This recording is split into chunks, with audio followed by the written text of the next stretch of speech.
February 11th, 1979. The mist rolled across the northern mountains of Vietnam like a grey shroud, carrying with it the scent of wet earth and the distant promise of violence. In the ancient pagoda of Dong Dang, near the Chinese border, morning prayers echoed through stone corridors that had witnessed 1,000 years of conflict. Buddhist monks moved silently between incense burners, their saffron robes catching the pale light filtering through latticed windows. But beneath the weathered floorboards, hidden in chambers carved from living rock, Vietnam's most sophisticated intelligence network prepared for what would become one of the most decisive electronic warfare operations of the Cold War era. The pagoda served as Station Alpha 7, a listening post so clandestine that even Hanoi's military command questioned its existence. Captain Nguyen Van Duc, a 34-year-old signals intelligence officer trained in Moscow's most classified radio intercept techniques, crouched over a modified Soviet R-326M receiver. The equipment had been disguised within traditional wooden prayer wheel, its copper antennas woven through bamboo scaffold that appeared to be nothing more than architectural decoration. Every morning at dawn, as genuine monks chanted their mantras, Duke and his team of 12 specialists monitored Chinese military frequencies with technology that Beijing's generals believed Vietnam could never possess. The intelligence apparatus they dismissed as primitive bamboo radios represented 5 years of meticulous preparation. Vietnamese engineers had modified Soviet-era equipment with locally manufactured components, creating a hybrid communication system that could intercept, decode, and relay enemy transmissions across hundreds of miles of mountainous terrain. The bamboo structures weren't just camouflage, they functioned as natural resonance amplifiers, enhancing signal strength, while remaining virtually undetectable to electronic surveillance. It was a masterpiece of improvisation born from necessity, the kind of innovation that emerges when a small nation faces a superpower with nothing but ingenuity and determination. Chinese military planners had spent months preparing Operation Lightning Strike, a massive armored assault designed to punish Vietnam for its invasion of Cambodia and its growing alliance with the Soviet Union. General Wang Bicheng, commanding the Kunming military region, had assembled over 200,000 troops along the border, supported by more than 400 Type 59 and Type 62 tanks. The operation would demonstrate China's military superiority and force Vietnam to withdraw from Cambodia within weeks. Chinese intelligence estimated that Vietnamese border defenses consisted of poorly equipped militia units with obsolete Soviet weapons and primitive communication systems. They were catastrophically wrong. The deception began with systematic underestimation.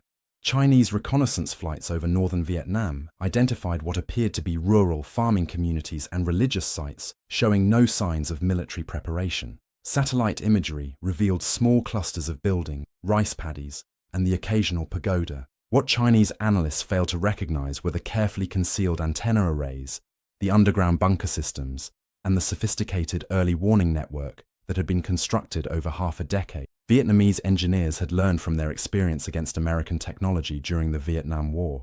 They understood that survival meant invisibility, that victory required turning the enemy's technological advantages into vulnerabilities.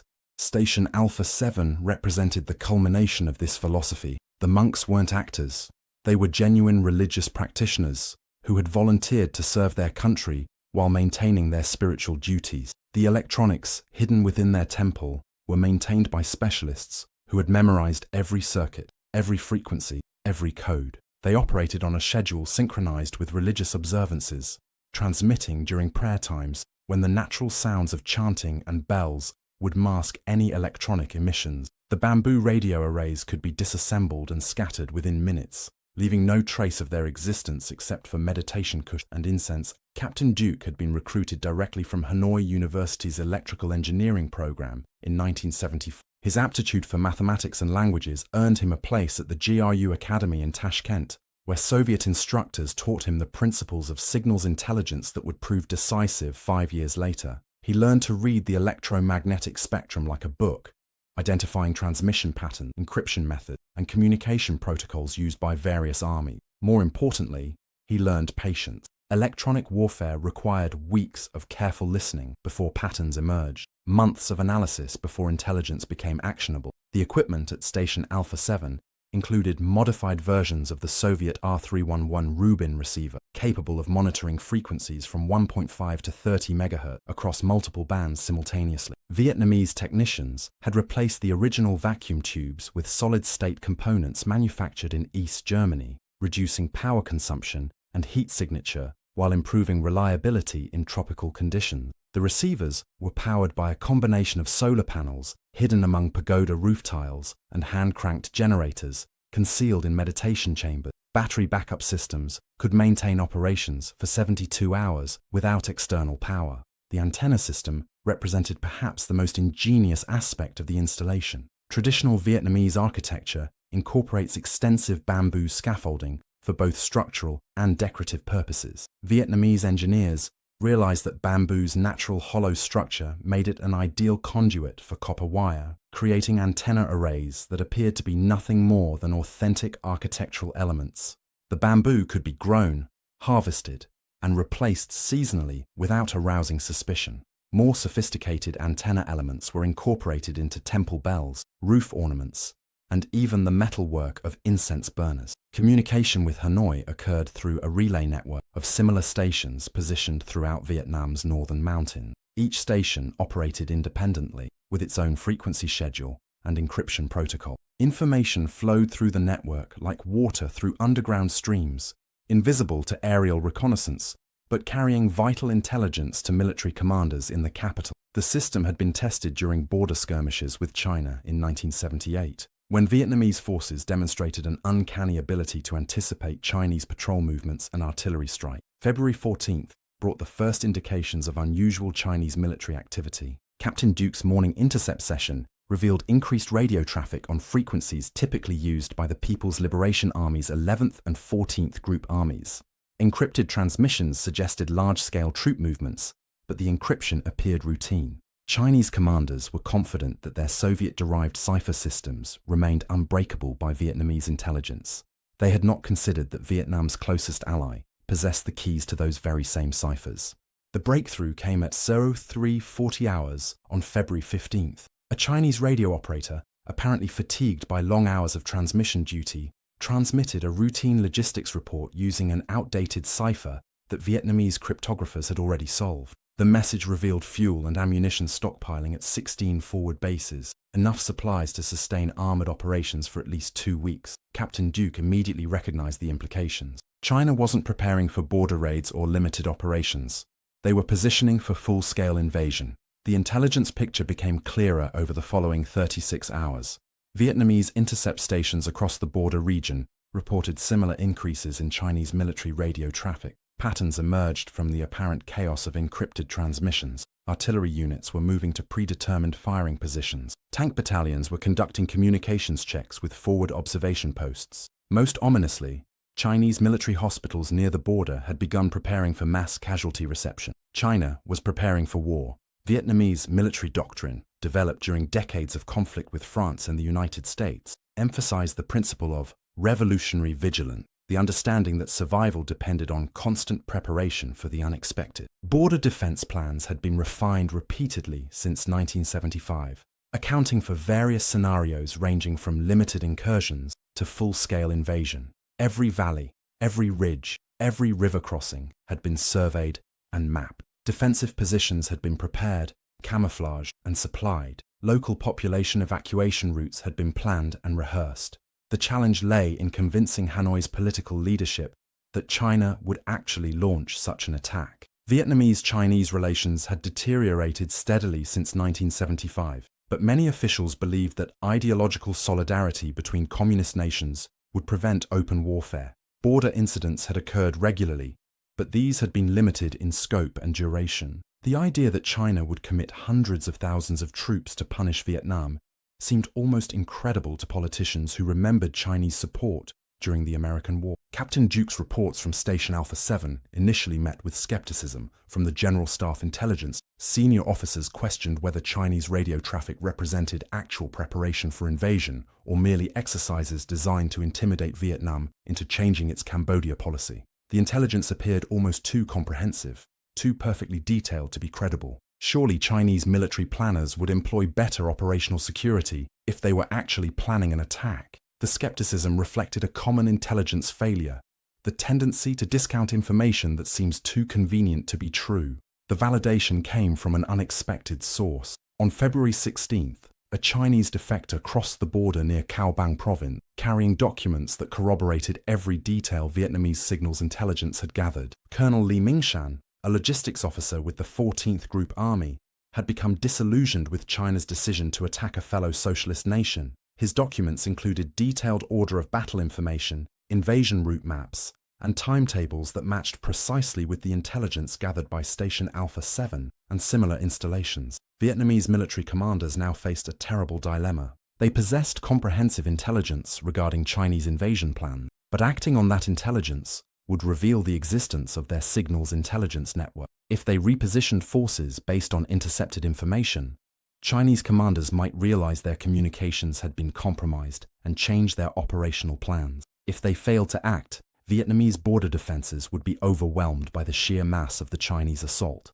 The solution required a delicate balance between preparation and deception. General Vo Nguyen Giap, Vietnam's legendary military commander, made the crucial decision. Vietnamese forces would prepare for invasion while maintaining the appearance of normal border security operations. Additional troops would be moved to border regions under cover of routine rotation and training exercises. Artillery would be repositioned to cover likely invasion routes, but gun positions would remain camouflaged until the attack began. Most importantly, the signals intelligence network would continue operating normally, providing real-time battlefield intelligence once hostilities commenced. The Chinese invasion began at 0500 hours on February 17, 1979, exactly as Vietnamese intelligence had predicted. Artillery bombardments struck Vietnamese border positions along a 450-kilometer front, from Dongxing in the east to Haikou in the west.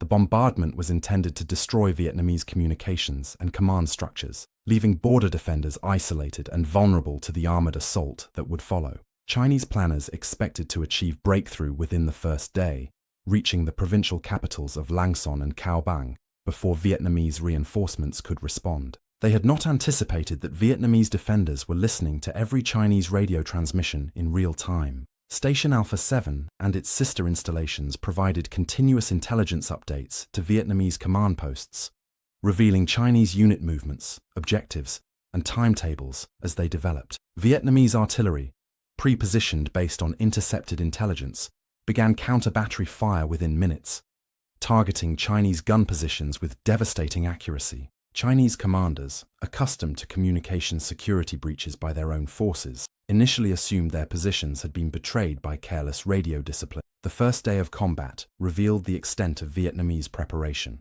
Chinese armor, advancing through expected breakthrough, encountered pre-prepared defensive positions, carefully sighted anti-tank weapons, and coordinated indirect fire that seemed to anticipate their movements perfectly. Type 59 tanks, derived from Soviet T-54 designs but manufactured with thinner armor to reduce cost, proved vulnerable to Vietnamese RPG-7 rockets and wire-guided anti-tank missiles provided by the Soviet Union. Chinese infantry, trained for rapid exploitation following armored breakthrough, instead found themselves fighting for every position against prepared defenses. Captain Duke's team at Station Alpha 7 worked in 18-hour shifts, monitoring Chinese tactical communications and providing intelligence updates every 30 minutes. The information they gathered revealed growing Chinese frustration with the pace of their advance. Unit commanders were reporting unexpectedly heavy resistance, ammunition consumption rates far exceeding projections, and casualty figures that suggested Vietnamese forces were far more numerous and better equipped than intelligence estimates had indicated. More ominously for Chinese planners, Vietnamese counterattacks were being launched with precision timing that suggested comprehensive intelligence regarding Chinese positions and intentions. The monastery's location near Dongdang placed it directly in the path of the Chinese 55th Infantry Division's advance toward Lang Son province.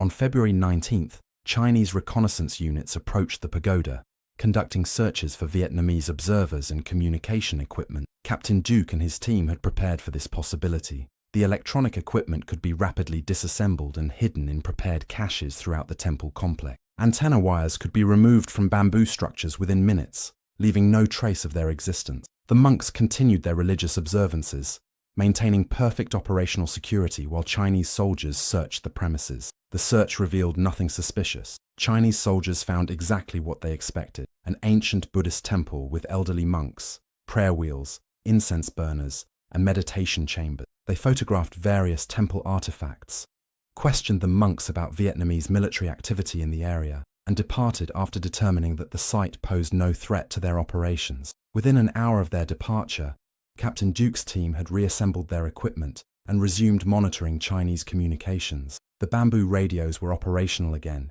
invisible to their enemies and deadly effective. Chinese tactical communications revealed a disturbing pattern during the third day of combat. Artillery fire missions were being disrupted by counter-battery fire that seemed to target Chinese positions almost immediately after they revealed themselves by firing. Tank formation ambushed at road junctions and river crossings that Chinese planned considered. Most troubling, Vietnamese defensive positions seemed to be abandoned moments before Chinese artillery strikes, only to be reoccupied after the bombardment ended. Chinese commanders began to suspect that their communications were being intercepted, but they couldn't determine how Vietnamese forces were obtaining such detailed, timely intelligence. The answer lay in the sophistication of Vietnam's signals intelligence network. Station Alpha 7 and similar installations were intercepting not just strategic communications, but tactical radio traffic between Chinese units in combat. Vietnamese cryptographers, trained by Soviet specialists and equipped with captured Chinese cipher materials, could decode most Chinese military transmissions within minutes of intercept. The intelligence was being relayed through a network of secure radio links to Vietnamese tactical commanders, who could then respond to Chinese movements in near real time. This represented a revolution in battlefield intelligence. Previous conflicts had relied on human observers, aerial reconnaissance, and prisoner interrogation to gather information about enemy intentions. Vietnam was demonstrating that electronic warfare could provide comprehensive, continuous intelligence that made traditional military operations almost transparent to a properly equipped opponent. Chinese commanders were conducting operations while unknowingly broadcasting their plans, positions, and vulnerability to Vietnamese forces who could respond faster than the Chinese could react. The technological implications were staggering. Vietnam, a nation that China considered technologically primitive, was employing signals intelligence techniques that surpassed anything Chinese forces had encountered. More importantly, they were using relatively simple, locally manufactured equipment to achieve these results. The bamboo antenna arrays, hidden electronic components, and modified Soviet receivers represented an approach to warfare that emphasized innovation over raw technological superiority. It was asymmetric warfare applied to the electromagnetic spectrum. By February 20th, Chinese casualties had far exceeded projections for the entire operation. The 41st Army alone had lost over 180 tanks and armored vehicles during 3 days of combat, representing nearly 40% of its pre-invasion strength. Infantry casualties were approaching levels typically associated with major battle, rather than limited punitive operations. Chinese medical units, overwhelmed by the casualty flow, were requesting emergency reinforcement from military hospitals throughout southern China. What was supposed to be a demonstration of Chinese military superiority had become a brutal war of attrition. Vietnamese defensive doctrine was proving its effectiveness against Chinese tactics derived from Soviet military theory. Vietnamese forces, trained during decades of conflict with technologically superior opponents, understood how to maximize the effectiveness of prepared positions and coordinated indirect fire. They had learned during the American War that survival against superior firepower required dispersion, camouflage, mobility, and above all, superior intelligence. The signals intelligence provided by installations like Station Alpha 7 gave Vietnamese commanders the information advantage they needed to turn Chinese tactical doctrine against itself. The human cost of the conflict was becoming apparent to Chinese forces, advancing through Vietnamese border regions. Villages that Chinese intelligence had described as lightly defended rural communities were revealed to be fortified positions manned by experienced fighters with modern weapons. Vietnamese forces were not fleeing in panic as Chinese planners had anticipated. Instead, they were conducting disciplined withdrawals to successive defensive lines, extracting maximum casualties from Chinese attackers while preserving their own combat effectiveness for subsequent battle. Captain Duke's intercept teams were monitoring Chinese medical evacuation requests, logistics resupply demand, and casualty reports that painted a comprehensive picture of Chinese military difficulty. Fuel consumption was exceeding projections by nearly 50% due to the mountainous terrain and the need for tactical maneuvering under fire. Ammunition expenditure rates were 3 times higher than anticipated, leading to supply shortages that forced some Chinese units to limit their fire supply. Most critically, morale reports indicated growing doubt among Chinese soldiers about the wisdom and necessity of the operation. The monastery at Dongdang became a symbol of Vietnamese resistance in ways its occupants never intended. Chinese forces had passed through the area multiple times, searching for Vietnamese observers and communication equipment. Each time, they found only an ancient Buddhist temple with elderly monks pursuing religious observances. Meanwhile, hidden beneath ancient stones and disguised among traditional architectural elements, some of the most sophisticated electronic warfare equipment in Southeast Asia continued providing intelligence that was systematically destroying Chinese military effectiveness. The irony was profound. Chinese military theory emphasized the importance of information warfare and battlefield intelligence. Chinese military academies taught their officers about the decisive importance of communication security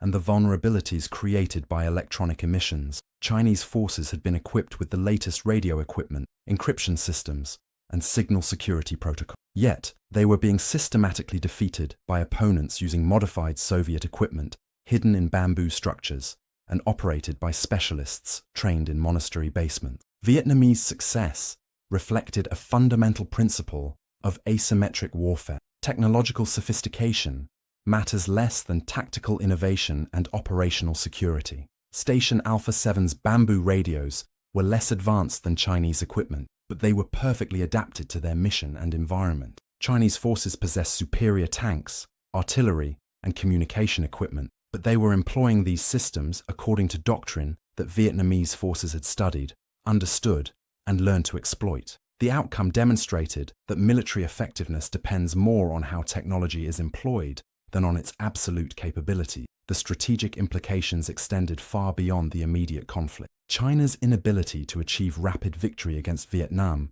sent a message throughout Asia about the limits of Chinese military power. Soviet observers, monitoring the conflict closely, gained valuable intelligence about Chinese tactical doctrine and equipment performance. Most importantly, the conflict demonstrated that small nations with limited resources could still mount effective resistance against regional superpowers if they employed appropriate strategy and maintained superior intelligence. February 22nd marked the beginning of Chinese withdrawal from their deepest penetration. The 42nd Army, advancing toward Caobang Province, had encountered such heavy resistance that it was forced to consolidate at positions barely 15 kilometers beyond the border. Artillery ammunition was running low throughout the Chinese invasion force. Tank crews were reporting mechanical failures at rates that suggested inadequate maintenance preparation for extended operations. Vietnamese counterattacks were becoming more frequent and more effective, taking advantage of Chinese exhaustion and supply difficulty. The signals intelligence provided by Station Alpha 7 revealed the extent of Chinese military problems. Radio intercepts indicated that several Chinese divisions were reporting combat ineffective due to casualties, equipment losses, and supply shortages. Medical evacuation requests had overwhelmed available helicopter assets, forcing Chinese commanders to use ground vehicles for casualty transport through areas still under Vietnamese fire.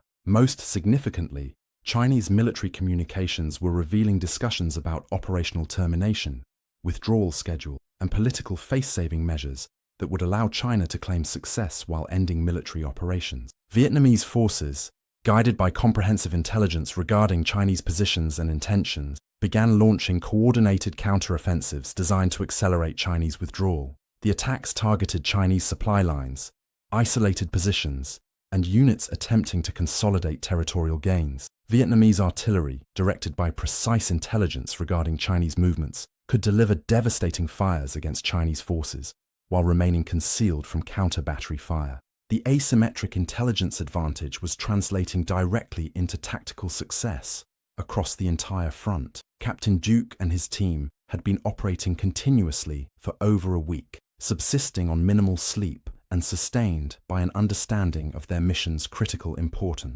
The intelligence they provided was saving Vietnamese lives and protecting Vietnamese territory against invasion by a force that outnumbered border defenders by nearly 10 to 1. Their work represented the essence of intelligence warfare, turning an opponent's communications against them, using their own information to defeat their intentions. The monastery's ancient stones had witnessed centuries of conflict, but nothing quite like this war fought partially in the electromagnetic spectrum. Monks who had dedicated their lives to peace and contemplation were hosting specialists who monitored enemy communications with the dedication of religious devotion. Prayer wheels concealed antenna rotators, incense burners hid encrypted communication equipment, meditation chambers served as sophisticated electronic warfare laboratories. It was a fusion of ancient wisdom and modern technology that proved devastatingly effective. Chinese forces began their general withdrawal on February 25th, claiming to have accomplished their objectives of punishing Vietnamese aggression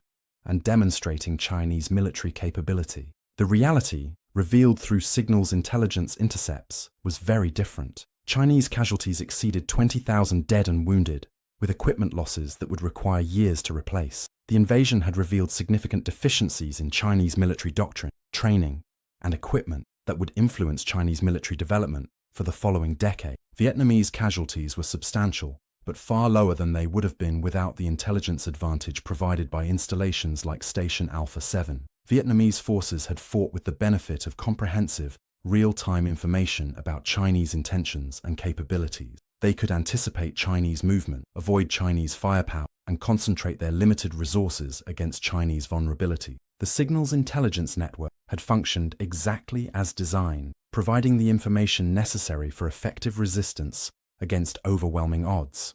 The aftermath of the conflict brought recognition of the signals intelligence contribution to Vietnamese military success. Station Alpha 7 and similar installations were quietly honored within Vietnam's intelligence community, though their existence remained classified for obvious reasons. Captain Duke received promotion and assignment to senior intelligence positions, where he helped develop Vietnam's electronic warfare capabilities for future conflict. The Bamboo Radio Network became a model for other small nations seeking to develop effective intelligence systems using limited resources. The monastery returned to normal religious observances within days of Chinese withdrawal. Monks resumed their traditional activities without acknowledging the role they had played in one of the most significant intelligence operations of the Cold War era. The bamboo structures that had concealed sophisticated antenna arrays continued serving their architectural purposes. Prayer wheels that had hidden encrypted communication equipment resumed their religious function. To casual observers, nothing had changed. The temple remained what it had always appeared to be, an ancient center of Buddhist contemplation and worship. The lessons learned from Operation Bamboo Radio influenced military thinking throughout the communist world. Soviet advisors studied Vietnamese techniques for camouflaging electronic warfare equipment and integrating signals intelligence into tactical operations. Chinese military theorists began developing new approaches to communication security and battlefield intelligence that accounted for the vulnerabilities revealed during the invasion. Most significantly, military planners worldwide began recognizing that modern warfare required not just superior weapons, but superior information and the ability to deny that information to opponents. The conflict demonstrated that technological advantage could be neutralized by tactical innovation, operational security, and superior intelligence. Vietnamese forces had employed relatively simple equipment in innovative ways that proved more effective than Chinese forces using more advanced systems according to conventional doctrine. The bamboo radios were not superior to Chinese communication equipment in technical specifications, but they were perfectly adapted to their mission and operated by specialists who understood their capabilities completely. Years later, military historians would recognize the 1979 Sino-Vietnamese conflict as a turning point in modern warfare. It was among the first conflicts where electronic warfare and signals intelligence played decisive tactical roles rather than merely supporting strategic operations. The ability to intercept, decode, and exploit enemy communications in near real-time transformed battlefield dynamics in ways that military theorists were only beginning to understand. Vietnam had demonstrated that information warfare could level the playing field between forces of vastly different sizes and capabilities. The monastery at Dong Dang remains active today, serving the spiritual needs of local communities while maintaining its ancient traditions of Buddhist practice. Visitors can observe the traditional architecture, including bamboo scaffolding and wooden prayer wheels that appear unchanged from centuries past. Few realize they are viewing structures that once concealed some of the most effective electronic warfare equipment of the 20th century. The monks continue their religious observance, maintaining perfect discretion about events that occurred within these walls 4 decades ago. Captain Duke, now retired after a distinguished career in Vietnamese military intelligence, occasionally returns to the monastery for meditation and reflection. He observes the prayer wheels turning in the wind, remembers the copper wires that once ran through bamboo columns, and reflects on how a small group of dedicated specialists changed the course of a war using nothing more sophisticated than modified radio and traditional architecture. The bamboo still grows throughout the temple complex, innocent and natural, giving no hint of its former service as camouflage for instruments of war. The story of Station Alpha 7 represents more than just successful intelligence operations or tactical innovation. It embodies the principle that victory in modern warfare depends less on raw power than on information, adaptation, and the wisdom to employ available resources effectively. Vietnamese forces succeeded not because they possessed superior weapons, but because they possessed superior knowledge and the skill to exploit that knowledge tactically. They turned their opponent's advantages into vulnerability and their own limitations into strength. The bamboo radios became legendary within Vietnam's intelligence community, not for their technical sophistication, but for their effectiveness and the courage of those who operated. Specialists who risked their lives to gather intelligence that saved their comrades and protected their homeland from invasion. Monks who maintained perfect cover while hosting operations that helped determine the outcome of a war. Engineers who created invisible antenna systems using traditional materials and ancient architectural techniques. Modern warfare continues to validate the lessons learned during the 1979 conflict. Electronic warfare and signals intelligence have become central to military operations throughout the world. Nations invest billions in sophisticated communication systems, encryption technology, and intelligence gathering capabilities. Yet the fundamental principles demonstrated at Station Alpha 7 remain unchanged. The effectiveness of intelligence systems depends not on their technical complexity, but on their adaptation to mission requirements and the skill of those who operate. The conflict also demonstrated the importance of operational security and deception in modern warfare. Chinese forces possessed superior firepower and communication equipment, but they employed these systems in ways that revealed their positions, intentions, and vulnerabilities to opponents who were listening. Vietnamese forces, operating according to principles developed during decades of conflict with technologically superior opponents, understood that survival required invisibility, that victory required turning enemies' strengths against them. What happened in those mountains along the Vietnamese-Chinese border in February 1979 changed how military planners think about communication security, battlefield intelligence, and asymmetric warfare. It proved that small nations could resist superpower aggression if they employed appropriate strategy and maintained technological innovation adapted to their specific circumstance. Most importantly, it demonstrated that human ingenuity, courage, and dedication could overcome seemingly impossible odds when applied with intelligence and determination. The monks at Dong Dang Monastery continue their ancient practices, turning prayer wheels that once concealed modern warfare equipment, walking among bamboo structures that once served as antenna arrays for some of the most effective intelligence systems of their era. They maintain silence about events that occurred within their walls, honoring both their religious obligations and their service to national security. Their discretion preserves the mystery that made their contribution possible and continues to protect the secrets that ensured its success. Today, as international tensions continue to generate conflicts throughout the world, the lessons of Station Alpha 7 remain relevant. Military forces equipped with the most advanced technology can still be defeated by opponents who possess superior intelligence, tactical innovation, and the wisdom to exploit available advantages effectively. Victory in modern warfare requires not just superior weapons, but superior information and the ability to deny that information to opponents. The bamboo radios remind us that effectiveness in warfare, as in life, depends more on adaptation and ingenuity than on raw power or technological sophistication. The story continues to inspire those who understand that David can still defeat Goliath if David knows where Goliath is going and when he plans to arrive. In an age of satellite surveillance, cyber warfare, and artificial intelligence, the principles demonstrated by Vietnamese intelligence specialists using modified Soviet radios hidden in bamboo structures remain fundamentally sound. Superior information, properly exploited, can overcome superior firepower. Knowledge, tactically applied, can defeat ignorance backed by overwhelming force. Have you ever wondered how the course of history might change if a small group of dedicated individuals possessed the courage to listen, the wisdom to understand, and the skill to act on information that others dismiss as impossible. The monastery at Dongdang stands as a testament to such possibility, its ancient walls keeping secrets that helped change the strategic balance in Southeast Asia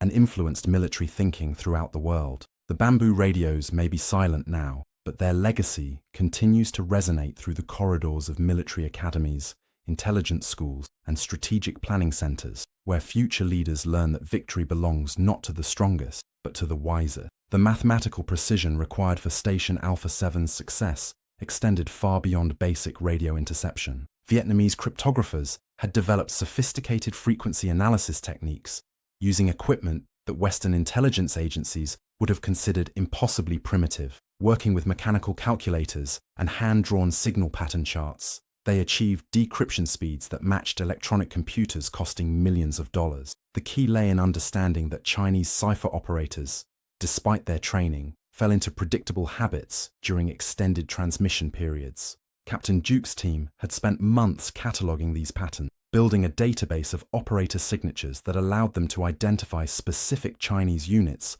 based solely on transmission characteristics.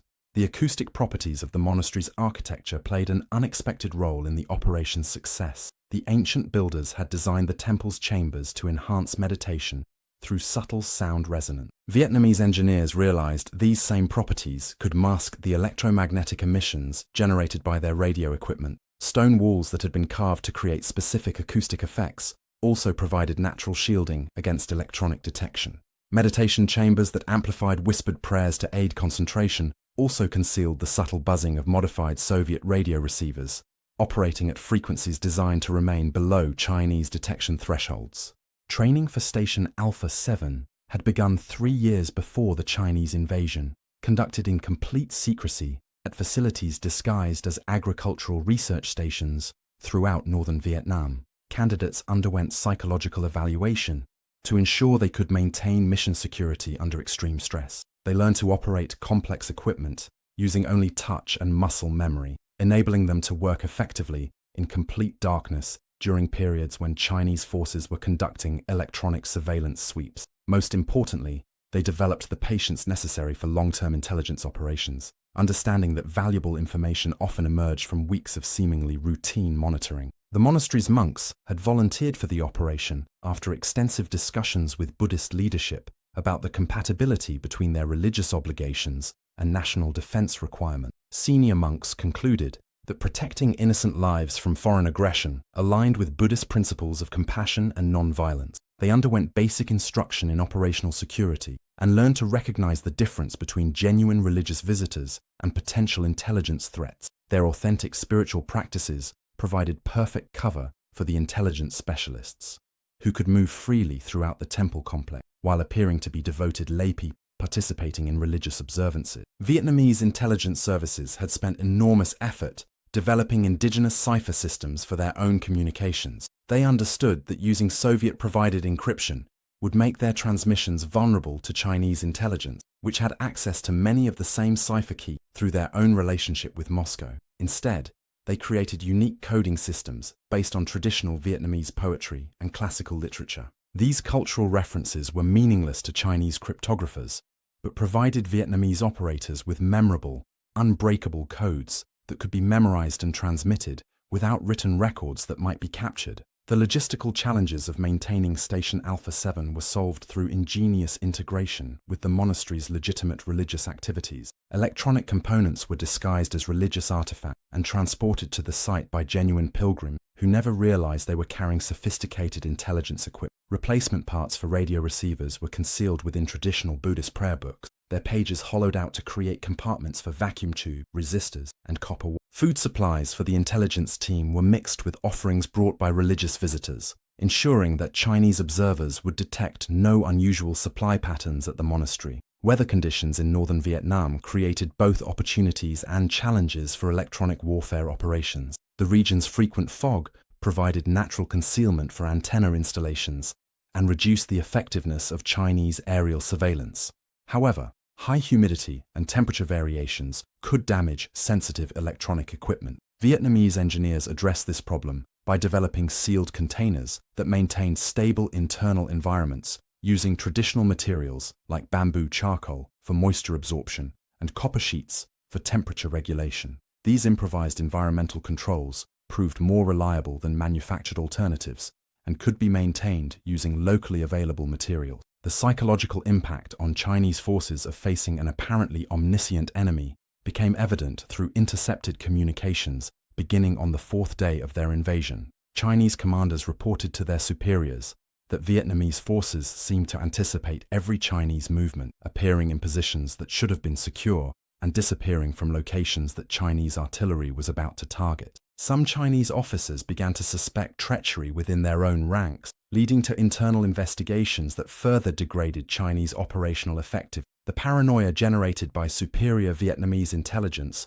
proved as valuable as the tactical information the intelligence provided. Captain Duke's team intercepted Chinese communications, revealing the invasion's political objective, which extended far beyond the publicly stated goal of punishing Vietnamese aggression in Cambodia. Beijing intended to demonstrate that Soviet military guarantees to Vietnam were worthless, that the USSR would not risk nuclear confrontation to protect a Southeast Asian ally. Chinese leadership calculated that a quick, decisive victory would force Vietnam to reconsider its alignment with Moscow and perhaps return to the Chinese sphere of influence. The failure to achieve rapid tactical success undermined these strategic calculations and actually strengthened Vietnamese-Soviet cooperation. The monastery's library contained historical records spanning 8 centuries of warfare in the region, providing Vietnamese intelligence specialists with detailed knowledge of local geography, seasonal weather patterns, and traditional military approaches to defending the area. Ancient texts described defensive tactics used against Mongol invasions, Chinese imperial expeditions, and French colonial forces. This historical perspective informed modern defensive preparations, as Vietnamese commanders understood which terrain features had been strategically important across multiple conflicts, and which tactical approaches had proven successful against technologically superior opponents. Vietnamese forces employed psychological warfare techniques learned during their conflict with American forces, adapted specifically for Chinese opponents. They understood that Chinese military culture emphasized collective achievement and unit cohesion. Intercepted communications were used to identify Chinese units that had performed poorly, and this information was broadcast on Chinese military frequencies, along with unfavorable comparisons to more successful units.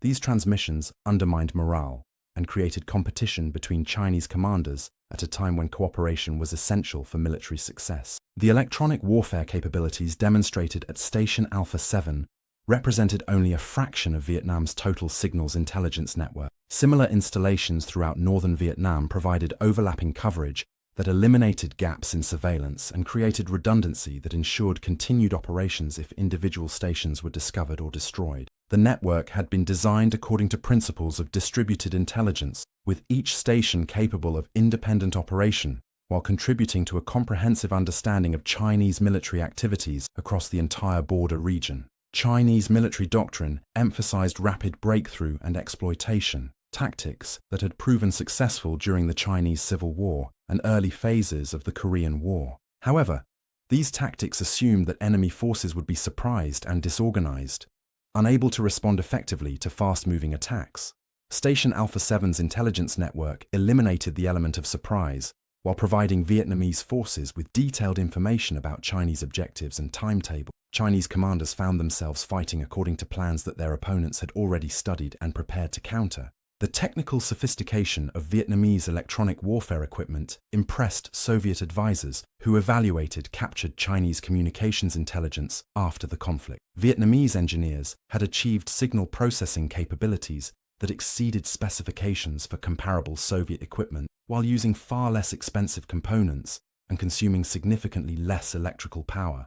The innovations demonstrated at Station Alpha 7 influenced Soviet electronic warfare development throughout the 1980s, as Moscow recognized the value of simplified, robust systems that could operate effectively in challenging environments. Vietnamese intelligence analysts realized that Chinese forces were experiencing severe coordination problems between different army groups. Intercepted communications revealed that adjacent Chinese units were often unaware of each other's positions and objectives, leading to friendly fire incidents and missed opportunities for tactical cooperation. This information allowed Vietnamese forces to exploit gaps in Chinese coordination by launching counterattacks at boundaries between Chinese units, where confusion about responsibility for defense created vulnerabilities that could be exploited by well-informed opponents. The monastery's role as an active religious center proved crucial for maintaining operational security. Chinese intelligence services were reluctant to conduct extensive surveillance of Buddhist religious sites, partly out of respect for cultural sensitivities and partly because they assumed such locations would be obvious hiding places that no professional intelligence service would actually use. This psychological misdirection was enhanced by the presence of genuine religious practitioners whose activities provided authentic spiritual atmosphere that convinced Chinese observers of the site's legitimate religious character. Station Alpha 7's success inspired similar intelligence operations throughout the developing world during the 1980s. Military advisors from Vietnam shared their experiences with liberation movements and developing nations facing conflicts with technologically superior opponents. The bamboo radio concept demonstrated that effective electronic warfare capability could be developed using local material and indigenous engineering expertise without requiring expensive imported equipment or extensive foreign technical assistance. This democratization of electronic warfare capabilities influenced conflicts in Africa, Central America, and Southwest Asia throughout the remainder of the Cold War.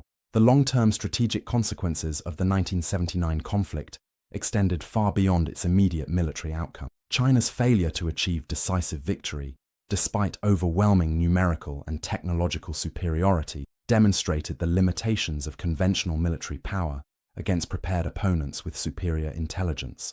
This lesson influenced Chinese military modernization efforts throughout the following decade, as Beijing recognized the need for improved electronic warfare capabilities, better operational security, and more sophisticated intelligence systems. Ironically, Vietnam's successful resistance accelerated Chinese military development in precisely the areas where Vietnam had demonstrated superiority. Captain Duke's post-war career included assignments training intelligence specialists throughout the Warsaw Pact and developing electronic warfare doctrine for Soviet-aligned nations. His experiences at Station Alpha 7 became case studies at intelligence schools worldwide, though the specific details remained classified for decades after the conflict. The principles he helped develop influenced electronic warfare thinking throughout the intelligence community, demonstrating that technology's value lay not in its sophistication, but in its adaptation to specific operational requirements and the skill of those who employed it. The monastery at Dongdang underwent subtle modifications after the conflict to commemorate its role in Vietnam's successful defense, while maintaining the secrecy essential for protecting intelligence methods.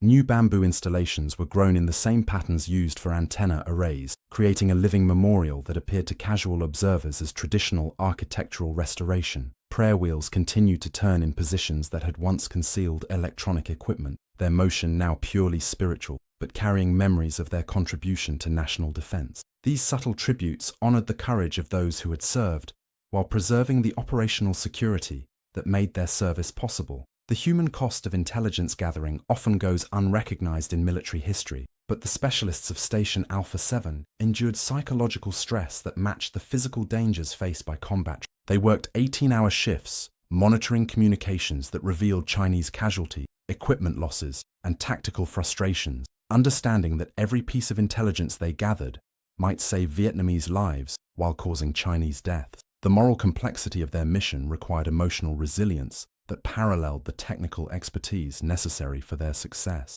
They learned to balance professional detachment with patriotic dedication, extracting vital information while maintaining the humanity necessary for their own psychological survival. Modern intelligence agencies studying the Station Alpha 7 operation continue to find new lessons relevant to contemporary electronic warfare.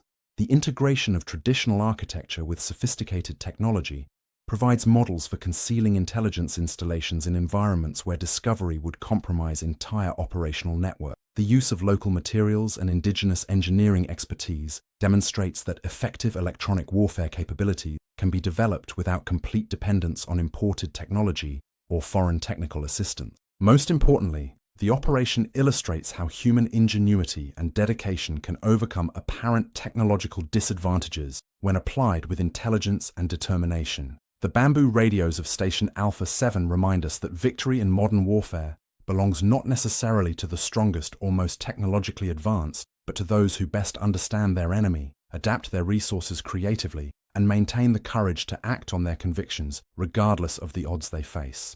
In an age of satellite surveillance, cyber warfare, and artificial intelligence, these fundamental principles remain as relevant as ever. The monastery's ancient walls keep secrets that continue to influence military thinking worldwide, testament to the enduring truth that knowledge, properly applied, can triumph over raw power. If this story of courage, innovation, and strategic thinking resonates with you, if you believe in honoring those who dedicate their lives to protecting others through intelligence, skill, and sacrifice, please subscribe to our channel and share this documentary. These stories matter not just as historical accounts, but as lessons for understanding how dedication and ingenuity can overcome seemingly impossible odds.